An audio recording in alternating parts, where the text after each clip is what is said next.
Bismillah, walhamdulillah, wa salatu wa salam ala rasulillah.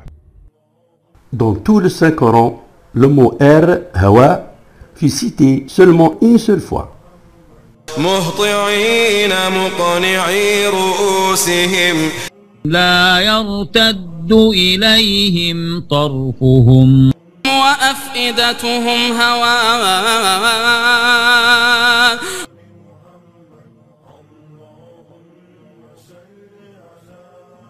Il est important de savoir que l'élément principal composant l'air est l'azote, nitrogène, constituant environ 80%. L'azote est un élément tellement stable, inerte à la combustion, que cette composition de 80% reste presque invariable. Par exemple, quand on respire, on aspire 20% d'oxygène environ, en plus de ces 80% d'azote. Le dioxyde de carbone dans l'air étant de 0,04% est donc presque nul.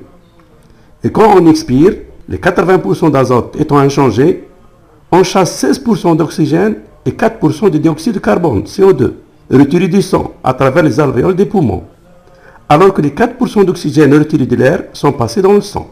Ainsi, l'air, composé surtout d'azote, élément atomique stable, n'est généralement pas concerné par les modifications que subit la composition de l'air, comme lors de la respiration chez l'humain ou les animaux, ou lors de la photosynthèse chez les plantes. Et puisqu'au 7e siècle, quand le Saint-Coran fut révélé, le gaz azote était méconnu, alors nous allons voir qu'en fait, ce terme air, hawa, dans ce verset, désigne en fait l'azote, principal constituant de l'air, et donne même sa masse atomique. En effet, si on compte le nombre de lettres du mot hawa, air, dans le verset, on trouve ha,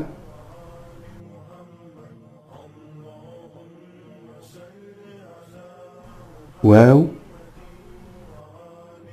alif, hamza, hawa. Et si on fait leur somme, on trouve 14 lettres, soit exactement la masse atomique de l'azote, 14. Cela est juste un hasard?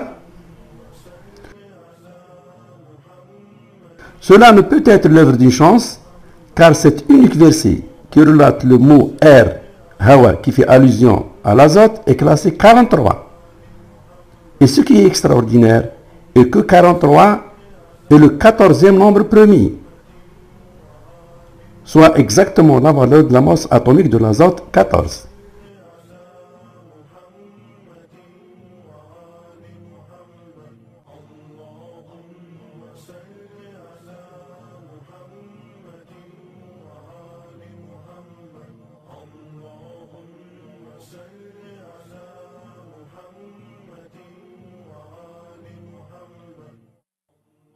Cela aussi est un autre hasard.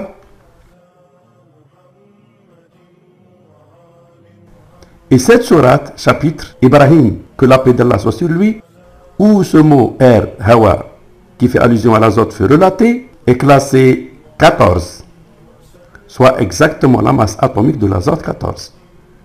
Cela aussi est un autre hasard. Ainsi, et comme on a vu, tout cela ne peut être le résultat d'un hasard.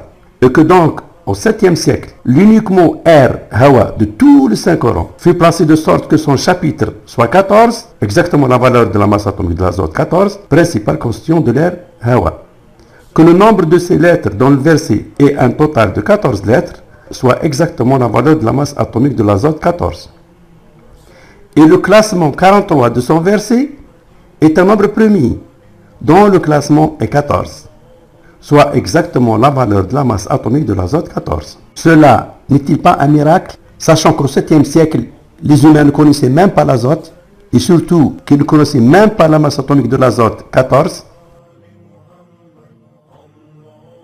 Ce résultat nous fait rappeler celui du mot fumée, dukhan, dont l'élément essentiel la caractérisant est le dioxyde de carbone, CO2, qui a une masse molaire de 44 grammes par mol, égalant de façon étonnante le classement 44 de cette sourate, la fumée, ad-dukhan, alors que le CO2 est justement le principal et essentiel constituant de la fumée.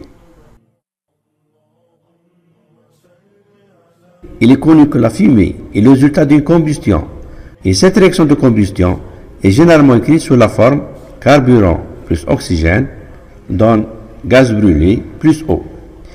On remarque que la fumée, résultat d'une combustion, est essentiellement composée de CO2, en plus bien sûr de l'azote contenu dans l'air et qui ne brûle pas. Ainsi, la fumée, ad-dukhan, est caractérisée essentiellement par la présence du dioxyde de carbone, CO2. Et ce dioxyde de carbone, ou CO2, qui est la caractéristique principale de la fumée, son poids molaire est donné par les masses des atomes de carbone et d'oxygène, soit 12 grammes pour le carbone et 2 fois 16 pour l'oxygène, égale 44 grammes. Et on retrouve la même valeur sur le net. Et ce qui est extraordinaire est le fait que 44 est justement le classement donné à la sourate du Saint-Coran qui porte le nom la fumée, ad-dukhan. Est-ce cela aussi est juste un pur hasard, alors que cet univers est soumis à des lois strictes où le hasard n'a aucune existence, sauf dans le monde des faibles? Et que dire alors de cette sourate ad-dukhan, la fumée, où son classement 44 est exactement sa masse molaire, 44 grammes par mol? Vous avez devant vous des signes d'Allah qui soient exaltés, alors qu'au 7e siècle, les humains ne savaient même pas que les chromosomes, les masses atomiques, des éléments, etc. seront découverts un jour et auront ces valeurs pour classer ces chapitres à ces valeurs si précises.